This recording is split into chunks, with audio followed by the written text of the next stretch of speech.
مرحبا يا شملول، من فضلك ادخل رقم القبيلة السرية.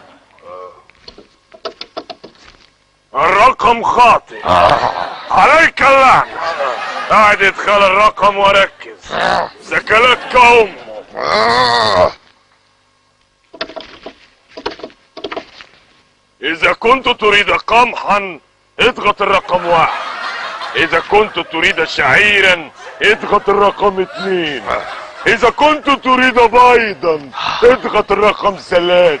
نعم اريد بيضا. عفوا، الدجاجة في اجازة مرضية. شكرا لاستخدامك خدمة الصراف الآلي ATM لبني عبد. اذا فهي الحرب على الATM.